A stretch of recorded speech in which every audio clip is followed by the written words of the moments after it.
Το όρος των ελαιών είναι στην πραγματικότητα ένας υψηλός λόφος. Mali i Ullinjve në realitet është një kodër e lartë që gjendet karshi qytetit të vjetër të Jeruzalemit. Nga maja e tij afrohet një pamje panoramike. Έχουν συμβεί αρκετά περιστατικά, σύμφωνα με την Αγία Γραφή. Në këtë mal ka ndodhur shumë ngjarje sipas shkrimit të shenjtë.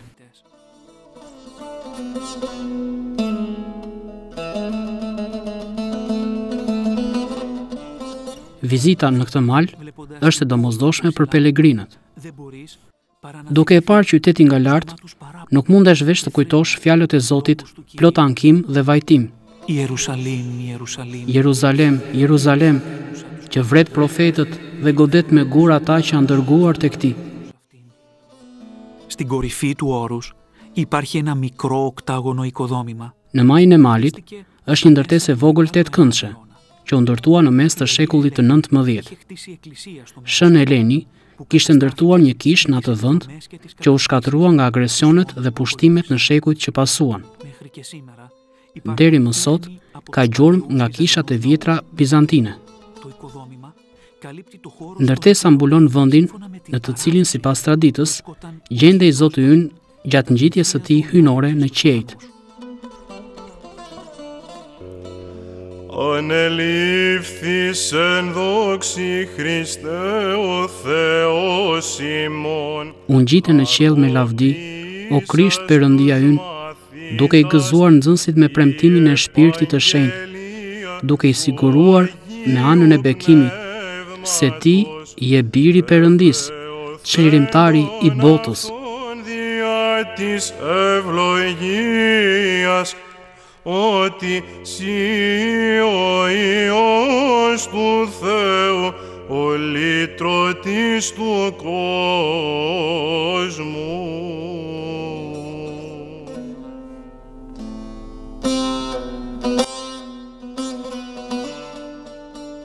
Μέσα στο οικοδόμημα δείχνεται στο δάπεδο. Brenda në ndërtesë tregohet në dysheme një shkëmb mbi të cilin mbetën gjurmët e shputave të këmbëve të shenjta të Zotit. Zoti erdhi këtu 40 ditë mbas ngjalljes së tij dhe u ngjit në qej me lavdi. Pastaj i nxori nxënësit jashtë deri në Betani dhe ngriti duart e tij dhe i bekoi. Edhe duke i bekuar ata, ai u nda prej tyre dhe u pru në qiell. Ky është vendi ku qëndroi për herë të fundit si njeri në dhe, Zoti dhe Perëndia ynë, dhe që i mbush me mallëngjim pelegrinët. Λίγα μέτρα μακρύτερα από το σημείο της αναλήψεως του Κυρίου υπάρχει μεγάλο μοναστήρι. Pak metra më tej, nga vendi i ngjitjes së Zotit në qiell, është një manastir i madh në territorin që është i mbuluar me ullinj. Quhet Galilea e vogël, sepse është vendi në të cilin, gjatë viteve të Krishtit, ishte një han, në të cilin shkonin gjithë ata që vinin në Jeruzalem nga Galilea. Një traditë shumë e lashtë përmend se atje ishin mbledhur nxënësit me dyert të mbyllura nga frika e judenjve, në atë mbasditë të parë të ngjalljes, kur ju shfaq Zoti. Ky vend ishte që në shekujt e parë, një vend interesant pelegrinazhi. Brenda në kish tregohet vendi i shfaqjes së parë të Zotit mbas ngjalljes së tij.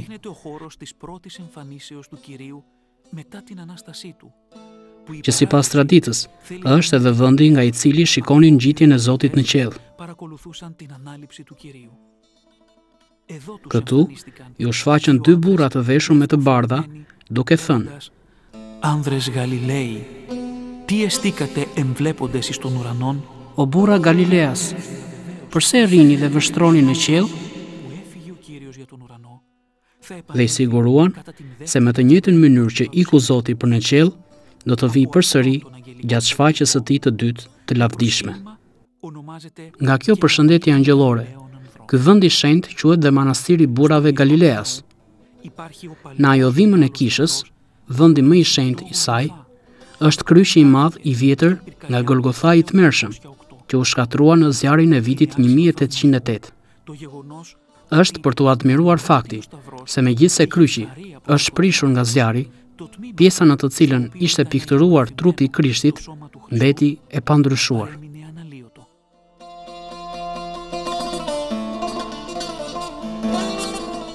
Έξω από την εκκλησία της Μονής, Jashtë kishës së manastirit është një vend i rrethuar jashtë në natyrë, që quhet Tryeza e Krishtit.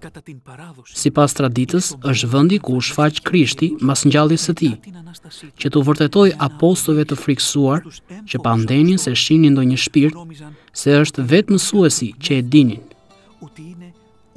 A keni gjë për të ngrënë këtu? I pyeti. Dhe kur i dhan një copë peshk të pjekur dhe hoje mjalti, ai e hëngri para tyre.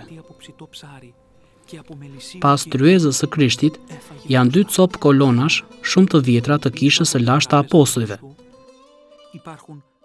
që simbolizojnë të 2 ëngjëjt e veshur në të bardha. Συμβολίζοντας τους 2 λευκοντυμένους αγγέλους. Μέσα στη μεγάλη έκταση του μοναστηριού, Brenda në hapësirën e madhe të manastirit, është akoma dhe një vend i shenjtë. Është kisha e vogël e ungjillëzimit të zhvendosjes së hylinces, që është ndërtuar mbi gërmadat e një kishe të vjetër. Sipas traditave të lashta të kishës së Jeruzalemit dhe mësimeve atërore, e të rëshenjta mas ngjitjes së Zotit në qiell, vinte për ditë në majën e malit të Ullinjve, afër vendit ku kishte parë për herën e fundit birin e saj, dhe aty falej. Këtu pra një ditë ju paraqit kryeëngjëlli Gabriel që të jap lajmin e mirë të zhvendosjes së saj në qej mbas 3 ditësh. Για να της ευαγγελιστεί την μετάστασή της στους ουρανούς μετά από 3 μέρες. Kjo ngjarje nderohet në kishën e vogël dhe në tryezën e shenjtë shënohet vendi ku falej hylincja. Tradita përmend se kur e të shenjta falej, pemët e malit përkulnin degët e tyre. Në këtë mënyrë, edhe natyra ofronte respekt tek nëna e paqortueshme e Perëndisë.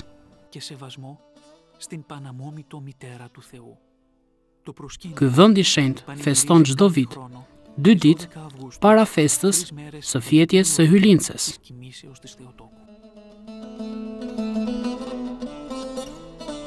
Edhe kur u afrua në Jeruzalem dhe erdhën në Vith Fagji, pranë malit të Ullinjve, atëherë Jesu i dërgoi 2 nxënës të gjejnë dhe të sjellin një gomar të lidhur dhe një pulisht bashkë me të. Πάνω στο γαϊδουράκι, Nxënësit vunë mbi pulishtin rrobat e tyre dhe kështu u realizua hyrja triumfale e Jesuit në Jeruzalem. Banorët e qytetit e pritën me deg palmash si Mesian që prisnin të vinte. Deri më sot, në shpatin perëndimor të malit të Ullinjve, gjendet territori që mban emrin Vith Fagji, në të cilin gjendet një manastir grek-ortodoks. Këtu në një vend të vogël të mbrojtur, është ndërtuar një kishë e vogël. Është shkëmbi që tradita përmend se aty shkeli Zoti për të hipur tek pulishti. Για να ανέβει στο γαϊδουράκι.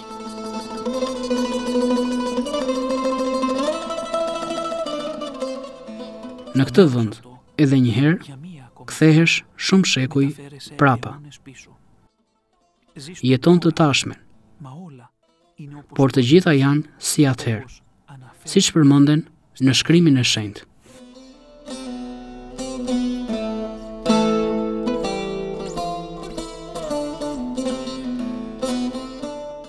Το καιρό εκείνο, εισήλθεν Ιησούς εις κομιντινά. Në atë kohë hyri Jesui në një fshat dhe një grua që kishte emrin Martha dhe një motër e quajtur Maria.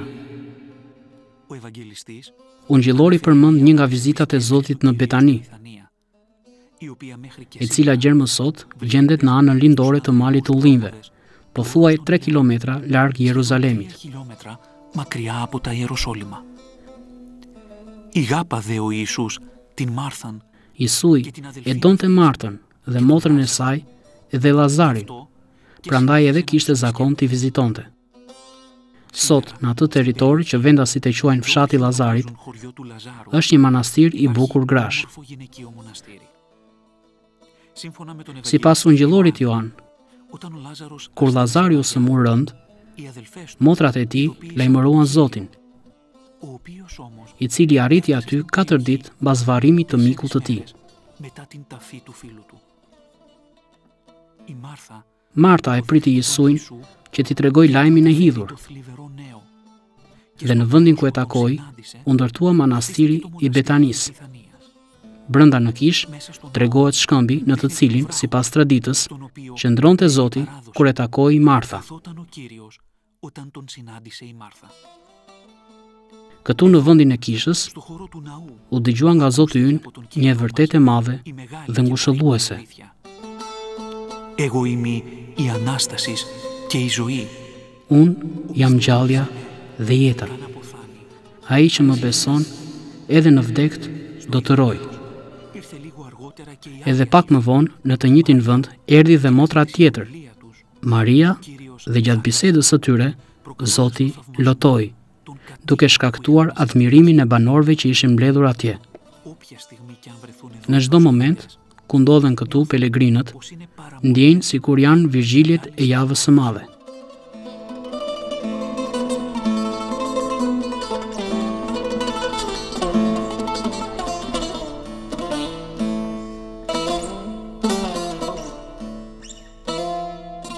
Në këtë manastir u bë murgesh Jerondja Gabriela, që ja dedikoi jetën e saj me dashuri dhe me dhuratë bashkë njeriut të vuajtur. Igumen dhe ripërtëritës i manastirit ishte Jerondi i lumtur Theodosi, besimi i patundur i të cilit dhe dashuria tek Zoti që u shpërblyen me dhurata të shumta nga Perëndia ynë dhurues. Ishte një nga figurat e mëdha shpirtërore të tokës së shenjtë, por edhe gjithë ortodoksisë. Jerondi e dorëzoi shpirtin e tij të shenjtëruar tek Zoti në vitin 1991. Varri i tij i thjesht ruhet mbas qoshes së ajodhimës të kishës qendrore.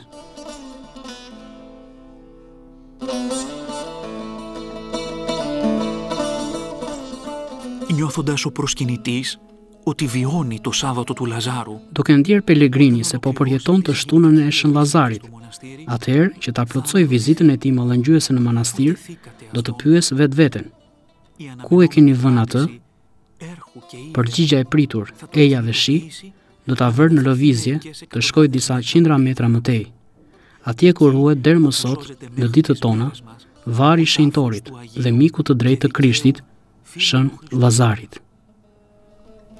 Δίπλα από το χώρο του τάφου υπάρχει μεγάλη ορθόδοξη εκκλησία. Pranë vendit të varrit është një kishë e madhe kushtuar shenjtorit, e ndërtuar në vitin 1965, me që kishat që u ndërtuan këtu, që në shekujt e parë u shkatruan me kalimin e viteve.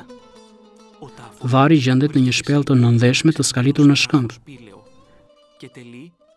Gjendet prej shekujsh, jo në zotërimin ortodoks. Στους προσκυνητές, Pelegrinëve u lejohet hyrja kundrejt miqësmimi, por brenda në atë vend nuk ka asgjë të krishtere.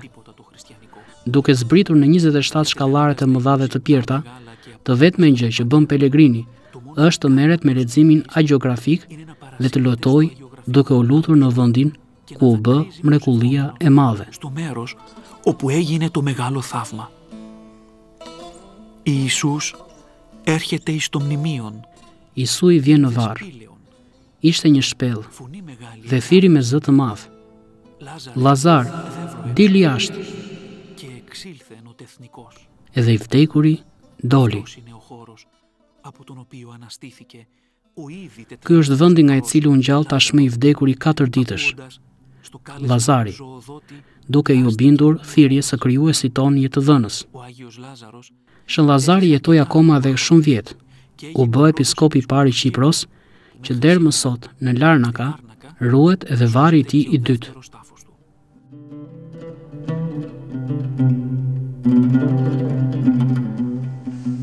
Στη μία άκρη της παλαιάς πόλης και έξω από τα τείχη της βρίσκεται ο λόφος της Αγίας Ιών. Në një anë të qytetit të vjetër dhe jashtë mureve të tij gjendet kodra e Sionit të shenjtë. Është zona ku ishte akropoli lasht dhe pallati mbretëror i profetit dhe mbretit David. Në këtë kodër u bën shumë dodhi që përmenden në shkrimin e shenjtë. Dhe në kohën e Shën Helenit u ndërtua për herë të parë kisha tjetër, por që për fat keq u shkatrua në shekujt e mëvonshëm. Në vendin e saj, sot, tregohen 3 pika që paraqesin një interes të madh pelegrinazhi. Në kohët më të vjetra që të trija bashkë me shumë të tjera i përfshinte kisha e Sionit. Pika e parë është manastiri i sotëm katolik që është i ndërtuar atje ku ishte shtëpia e Shën Joan Theologut. Gjatë orës së tmerrshme të kryqëzimit, Jesui pra, kur pa të ëmën dhe nxënësin që e donte, që rinte atje pranë, i thot të jëmës: Gjine, idhe o Ios σου. Grua, ja biri yt. Pastaj i thot nxënësit: Idhe η μήτηρ σου. Ja jo tëm. Që nga i çast, Joani e mori të tërshendën në shtëpinë e tij. Από αυτό το μέρος η Θεοτόκος. Nga ky vend hylincja shkonte për ditë të falej në malin e ullinjve. Dhe këtu në shtëpinë e nxënësit dorëzoi shpirtin e saj. Këtu u bë fjetja e saj. Dhe mbasi u mblodhen apostujt, e morën trupin e saj të vdekur dhe sollën në Gjetsimani, ku edhe e varrosën. Për këtë arsye, në vendin e fshehtë të manastirit katolik është statuja e tërshendës që e paraqet të fjetur në vendin ku fjeti.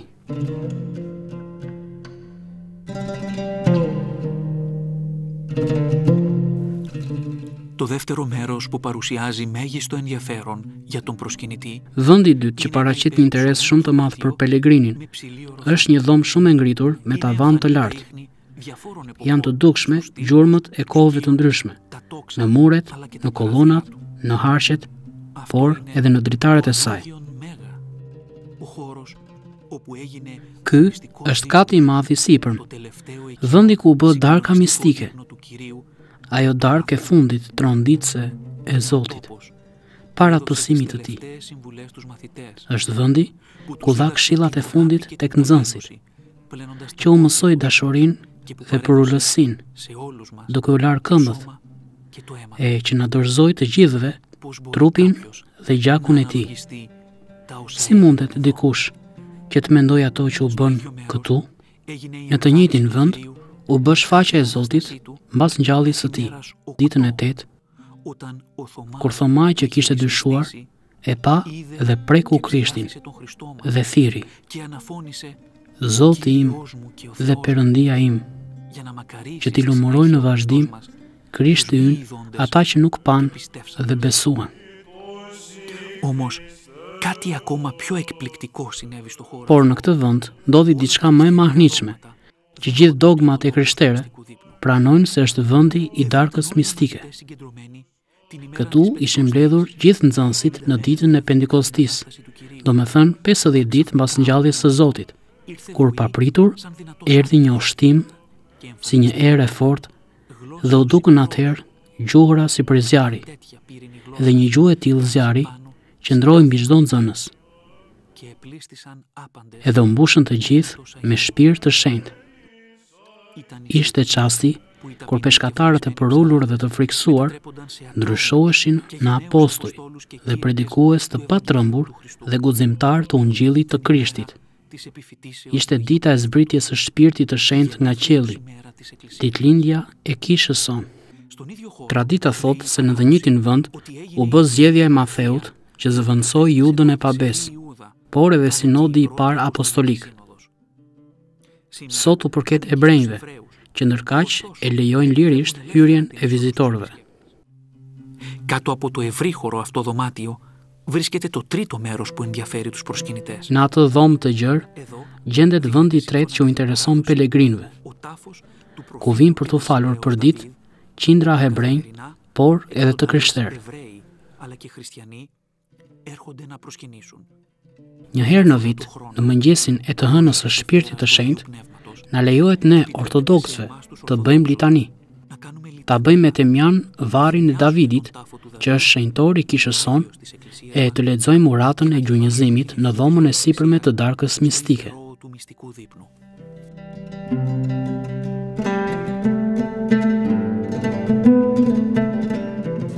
Λίγο μακρύτερα, αλλά πάνω στον λόφο της Ιών, Pak më tej, por lart në kodrën e Sionit, nga ana që shikon qytetin e ri të Jeruzalemit, gjendet manastiri i shenjtë i Sionit të shenjtë, që strehohet në podrumin e ndërtesës së madhe të shkollës patriarkale.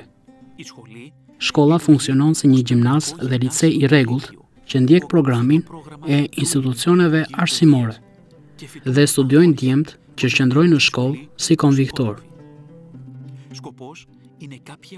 Është qëllimi që disa nga nxënësit, pas përfundimit të studimeve të tyre, të qëndrojnë dhe të inkuadrohen në vllazërinë e varrit të shenjtë.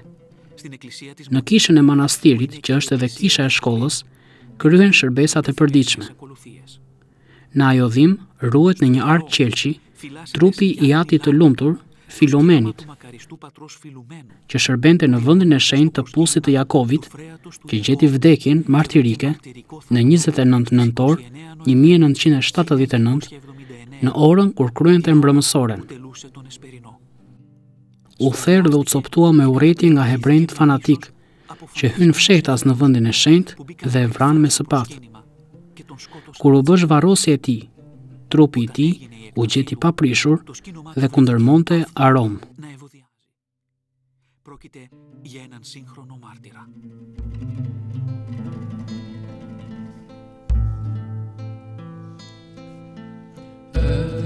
Në një nga lagjet e jashtme më të bukura të qytetit të ri të Jeruzalemit, në një territor plot gjelbërim, gjendet manastiri i shenjtë i Shën Simeon Theologut.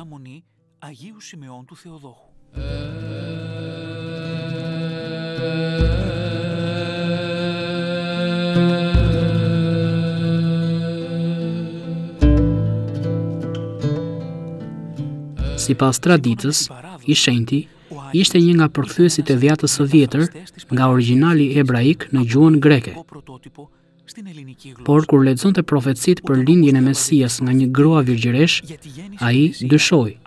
Atëherë, hodhi unazën e tij në lumin Nil, duke thënë se po ta gjente dikur përsëri, atëherë do t'u besonte profecive.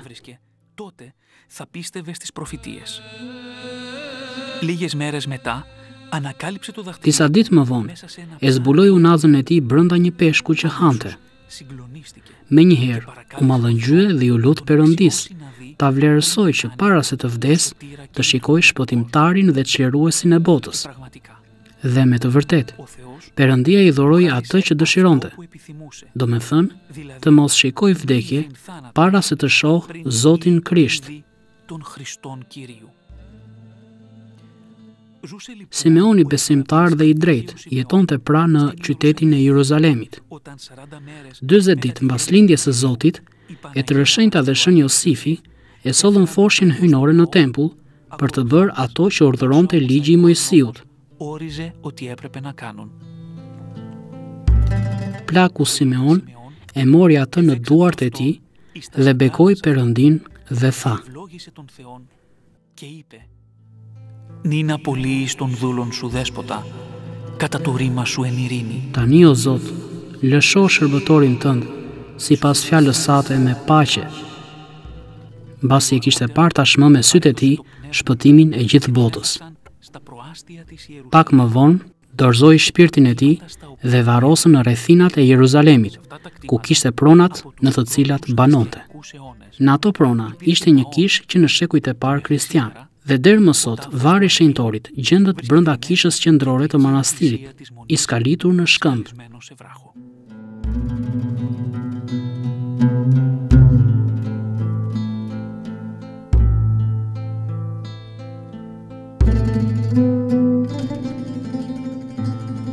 Shën Simeoni u quajt hyjpritës, sepse e priti Zotin ton si foshnjë në tempullin judaik.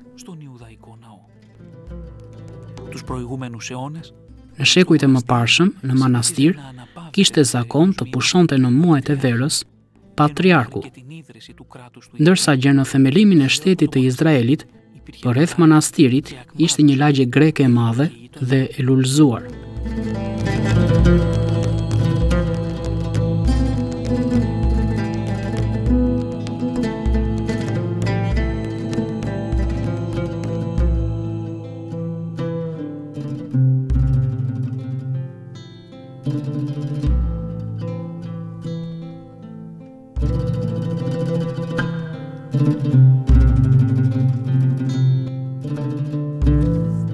Σε μικρή απόσταση από το μοναστήρι του Αγίου Σιμεών, Në një largësi të vogël nga manastiri i Simeonit të Drejtë, gjendet një luginë e gjerë me bimësi të pasur. Afërsisht në mes të saj, lartësohet një kështjellë e vërtet, me mure shumë të larta. Është fjala për manastirin historik të Kryqit të Nderuar. Traditat dhe të dhënat për themelimin e tij humbasin në thellësitë e shekujve. Por më e mundshmja është se u krijua në kohën e Justinianit të Madh ose perandorit Irakli. Manastiri është i ndërtuar në vendin ku thot tradita se ishte mbjell pema, prej së cilës u ndërtua kryqi i Zotit ton. Ο σταυρός του Κυρίου μας. Κατά τους βιβλικούς χρόνους, ο Αβραάμ Gjatë viteve biblike, Abrahami mirëpriti ëngjëjt e Perëndisë, që tradita thot se duke ikur i lanë të tre shkopinjtë e tyre. Mbas shkatërimit të Sodomës, kur Loti mëkatoi me vajzat e tij, erdhi tek xhaxhai i tij, Abrahami, që ta pyes se çfarë duhet të bëj që ta fal Perëndia. Abrahami i dha të tre shkopinjt prej drurit të ëngjëjve, duke i thënë t'i mbjell dhe t'i vadit me ujë nga lumi i Jordan. Nëse drurët do të mbinin, do t'i ishte shenjë nga Perëndia, se do ta kishte pranuar pendesën e tij. Mbas shumë mundtimesh dhe ngasjesh, Loti i vaditi drurët, që menjëherë krijuan një pemë me tre lloje: pish, selvi dhe kedër. Kjo pemë e çuditshme, vazhdon tradita, u prej në kohën e Solomonit për ndërtimin e tempullit judaik. Por meqense druri ndëronte vazhdimisht për masat, e konsideruan të mallkuar dhe nuk e përdorën. Këtë dru e kujtuan në kohën kur do të kryqizonin Zotin ton dhe e treguan hebrejt që të krijojë kryqi. Kështu, druri i mallkuar u bë druri i nderuar. Το μέρος όπου ήταν φυτεμένο το δέντρο του Σταυρού, Vendi ku ishte e mbjellur pema e kryqit tregohet në dyshemen e një kishe të vogël prapa kishës qendrore të manastirit.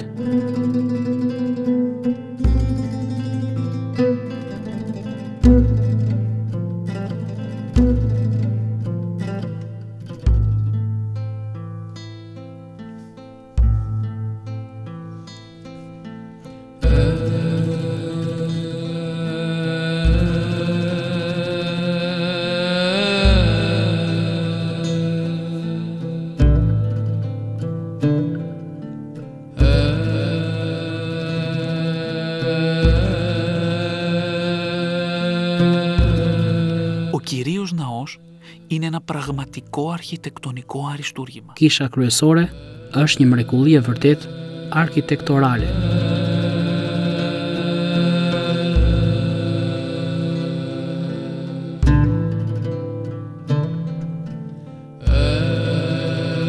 Είναι βυζαντινού ρυθμού με μοναδικά ψηφιδωτά από τον 6ο αιώνα.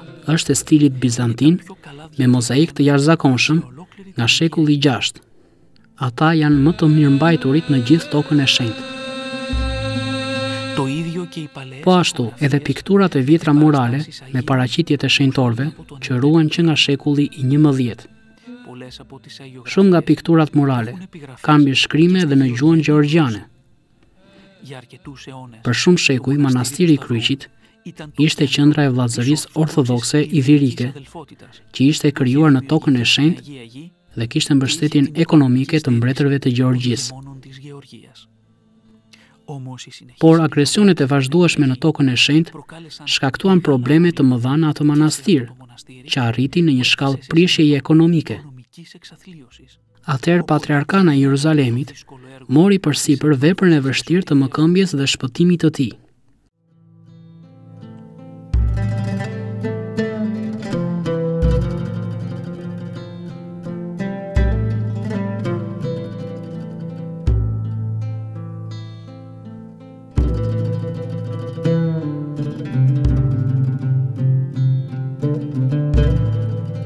Το ιστορικό και σπουδαίο μοναστήρι έζησε μία λαμπρή περίοδο. Manastiri I famshëm historik përjetoi një periudhë të ndritshme, kur u formua në mënyrë të përshtatshme dhe funksionoi aty për 55 vjet, shkolla e famshme teologjike e Kryqit. Deri më sot ekzistojnë vendet e mensës qendrore të shkollës dhe salla e mësimit. Kjo shkollë, që ishte mburrja e patriarkanës së Jeruzalemit, i dhuroi kishës son theolog të mëdhenj, që stolisën patriarkanat orthodokse dhe kishat autoqefale. Ndërkaq, ajo që shkakton admirim të madh është fakti se nga fillimet e vitit 1980, pikërisht karshi manastirit, është ndërtuar parlamenti i Izraelit. Nuk është gjë e pakët që karshi parlamentit të shtetit të qëndroj krenar manastiri Kështjell i Kryqit, me flamujt kishtar që valviten krenar.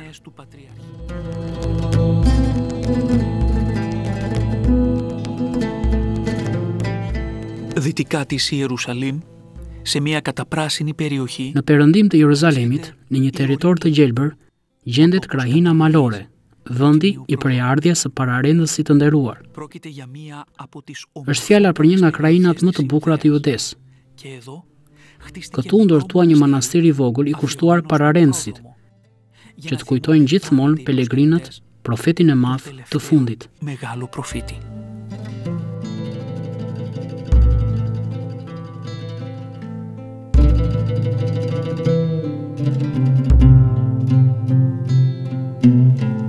Pak metra më tej, është një manastir i madh rus për gratë.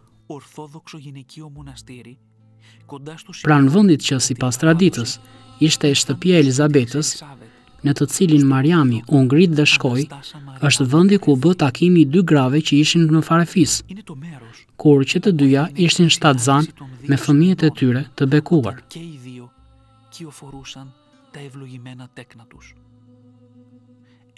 Këtu e tërshenjta qëndroi 3 muaj, para se të kthehet në shtëpinë e saj. Në manastirin ortodoks rus, tregohet dhe guri, mbi të cilin qëndroi dhe Shën Ioan Pararendësi, kur bëri predikimin e tij të parë.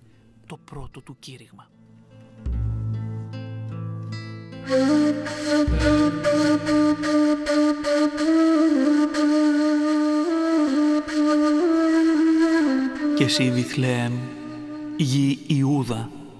Edhe ti Betlehem, dheu i Judes, as pak nuk jemi i vogël ndër zotrinjtë e Judes, sepse prej teje do të dalë një i parë, i cili do të kullos popullin tim Izrael. Πραγματικά. Me të vërtet fjalat profetike u vërtetuan plotësisht. Ky fshat i vogël dhe i parëndësishëm i kohës biblike, Betlehemi, u bë shumë i njohur në të gjithë anët e dheut. Është qyteti në të cilin u lind shpëtimtari dhe çlirimtari i botës. Në atë periudhë, perandori i Romës dha urdhër të regjistrohen gjithë banorët, secili në vendin e prejardhjes së tij. U ngjit edhe Josifi prej Galiles nga qyteti Nazaret në Jude, në qytetin e Davidit që quhet Betlehem, sepse ai ishte prej shtëpisë e prejatësisë së Davidit, që të regjistrohet bashkë me Mariamin, që ishte fejuar me të për grua, e cila ishte shtatzën. Edhe ndërsa ata ishin atje, asaj u mbushën ditët që të lindë. Atë natë e tërshenjta, lindi Krishtin ton, brenda në një shpellë të varfër. Nuk kishte ndonjë vend banim tjetër të përkohshëm. Betlehemi është larg pothuaj 10 kilometra nga Jeruzalemi dhe është ndërtuar ashtu si Jeruzalemi, në kodra dhe në shpate. Është fjala për një qytet që zhvillohet vazhdimisht dhe banohet nga arabët. Elementet historik janë të tepërta, përderisa mbizotron një fakt i vetëm që e ndau në mes gjithë historinë njerëzore. Shën Eleni është e para që ndërtoi kish në atë vend të bekuar, mbasi më përpara zbuloi shpellën e lindjes hyjnore, duke rrëzuar tempullin idhujtar që ishte ndërtuar atje, që i ishte kushtuar Adonit. Duke kaluar Pelegrini në përhyrjen qendrore të ulët në mënyrë të dukshme, gjendet brenda një kishe të mrekullueshme. Ajo ruhet deri më sot që nga shekulli 6, meqense pushtuesit persian në vitin 614 nuk e shkatruan. Ata kishin parë në ikonën e lindjes së Zotit adhurimin e magëve, të cilët ishin pikturuar me veshje persiane. Pushtuesit, duke pandehur se adhuroheshin hyni persiane, nuk e shkatruan kishën, që mbeti e vetmja në tokën e shenjtë që ruhet që nga koha e Justinianit. Dhe nuk pushoi kurrë së funksionuari si kishë e krishtere. Πρόκειται για μια υπέροχη πεντάκλητη βασιλική που σχηματίζει σταυρό. Është fjala për një kishë të stilit mbretëror që formon një kryq. Në disa vende në muret dhe në dysheme ruhen pjesë nga mozaikët e famshëm, që në shekujt e mëparshëm mbulonin gjithë kishën. Por asnjë pelegrin i ndërgjegjshëm nuk ka kohë të vërej kishën. Shpirti i tij nuk duron derisa të shohë shpellën e lindjes. Ka dëshirë të zjarrt për t'u falur atje ku u lind Krishti. Çfarë fjalë mund ta përshkruajnë atë dëshirë të bekuar? Nën ajodhimën e kishës është shpella e vogël, ku Virgjëresha lindi të mbinatyrshmin. Και ηγείτος πήλεον το απροσίτο προσάγει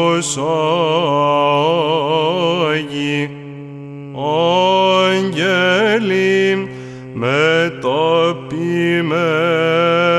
μεταποιημένων δοξολογούσι μάγιδε μετά αστέρος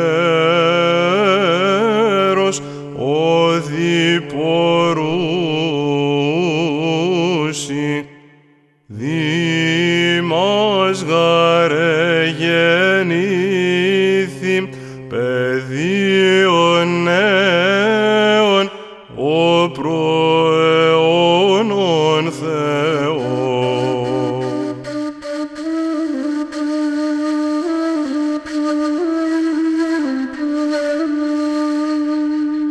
Μια μικρή πέτρινη σκάλα. Një shkallë e vogël prej drurit është shpje në shpellën e shenjtëruar. Atëherë nuk ishte veç një stallë për kafshët e palogjikshme. Sot është e mbuluar e tëra me mermer dhe çdo mëngjes kryhet mesha hynore në tryezën e shenjtë ortodokse, që mbulon vendin e shenjtë të bekuar, atë që shënohet me yllin e argjend në dysheme. Është pika e saktë ku Virgjëresha e tërë shenjtë lindi Zotin ton Isu Krishti. Çfarë bekimi i vërtet është që të gjendesh atje?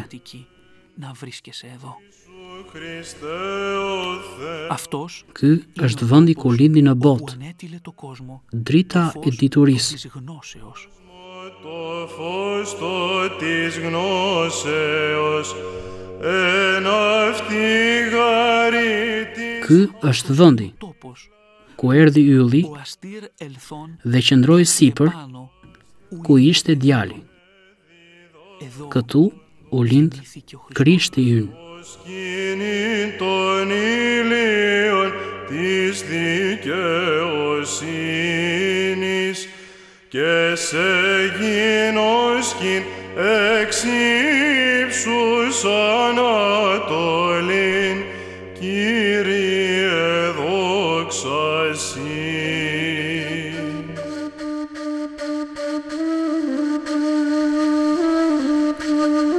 Edhe lindi birin e saj, të parëlindurin, dhe mbështolli në shpërgjenj dhe vuri atë në grazhd. Po thuaj karshi vendit ku u lind Zoti ynë, gjendet grazhdi i shenjtë. Do me thënë vendi ku e tërshenjta jon vendosi foshjen hynore që ta ngrojnë kafshët me frymën e tyre. Këtu, nën mermeret, ishte vendbanimi i parë i përkohshëm i Perëndinjëriu të porsalindur. Shpirti i pelegrinëve mallëngjehet kur mendon për ulësinë e Perëndisë tonë, Perëndia i lavdisë në grazhdin e kafshëve. Në këtë vend erdhën para gjithë njerëzve barinte thjesht dhe ju falën Zotit. Dhe duke ndjekur yllin e ndritshëm, erdhën diku këtu magët nga lindja. Dhe pan djalin bashkë me të ëmën Marin dhe ran mbi dhe e ju falën atij, duke ju ofruar dhuratat e tyre, ar, temjam dhe miro. Shumë të krishterë kanë krijuar prej shekujsh këtë vend në fantazinë e tyre, që kur ishin madje fëmijë të vegjël. Por mallëngjimi që ndjen njeriu në këtë vend është te çdo përftyrimi.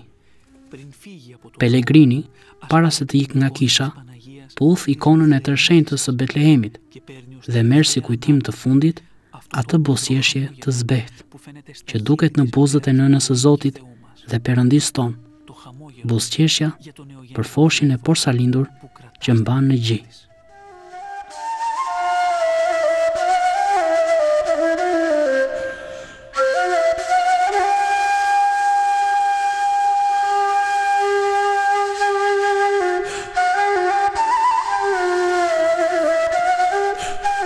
Και επιμένες ήσαν εν τη χώρα τι αυτή που παρέμεναν στους αγρούς. Edhe në atë vend në Përarat ishin disa barim duke ruajtur me radhë natën tufën e tyre. Përmend ungjillor Lukai, atë natë që u lind Krishti. Që atëherë e deri më sot, kjo zonë quhet fshati i barimve. Është larg afro 1 kilometër nga Betlehemi dhe këtu është një manastir i madh grek ortodoks. Është i ndërtuar në vendin ku barinte thjesht patën një vizitë të papritur nga një angjëll i Zotit, që u solli lajmin e gëzueshëm se u lindi sot një shpëtimtar. Ishin të parët nga të gjithë që mësonin për lindjen e Mesias dhe çlirimtarit. Edhe papa ndehur u duk një shumicë ushtrie angjëllore që himnonin Zotin ton duke thënë: Lavdi Perëndis, në më të lartat dhe mbi dhen paqen dhe mbi njerëzit mirëdashje. Në shpellën e vogël, ku gjendeshin barinj, kur pan ëngjet që lavdëronin Perëndin, Shën Eleni ndërtoi kishën e parë, pothuajse të nëndheshme. Sot mbi shpellën e vogël ruhen gjurmët e një kishe të famshme që ndërtoi Justiniani. Por edhe të dy kishave të tjera më të reja. Është fjala për kishat që i shkatruan agresorët e ndryshëm. Dhe në shekujt që pasuan, e vetmja që mbeti në atë territor ishte kisha e vogël në shpellë. Në dyshemen e saj ruhen mozaik që nga koha e Shën Elenit. Por vendi më i rëndësishëm i pelegrinazhit është vari i 3 barinjve që panë Zotin. Gjendet në dysheme me një kryq të bardhë prej mermeri, ndërsa brenda në kish ruhen edhe lipsane të shenjta që u gjetën këtu. Në 10 vjeçarët e fundit u ndërtua një kishë e re e madhe që u kushtua mbledhjes së hylinces, kryeëngjëve të shenjtë dhe Shën Pantelejmonit. Gjendet pak metra më larg nga shpella, dhe përveç se është një kishë pelegrinazhi për qindra vizitorë që vinë për ditë, funksionon edhe për nevojat e grigjës ortodokse arab folse.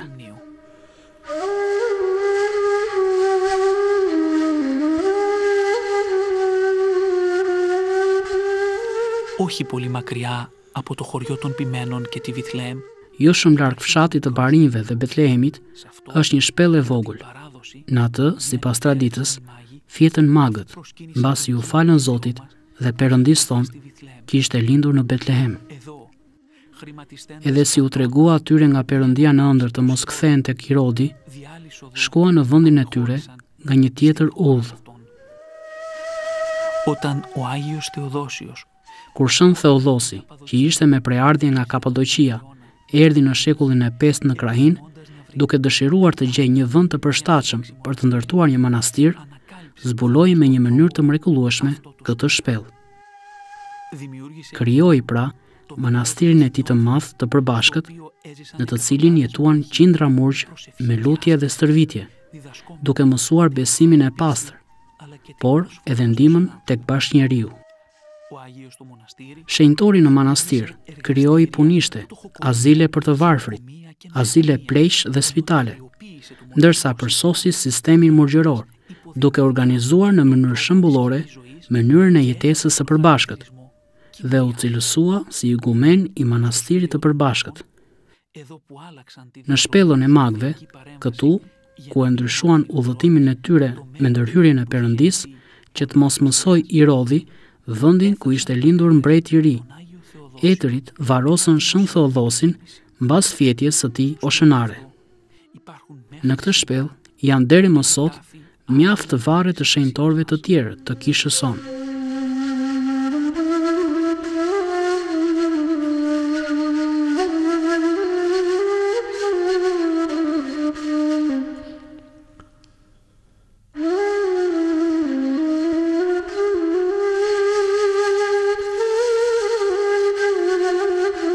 Το σημερινό μοναστήρι περιλαμβάνει το σπήλαιο. Manastiri i sotëm përmban shpellën kish të re të shekullit të kaluar, por edhe gërmada nga manastiri i vjetër.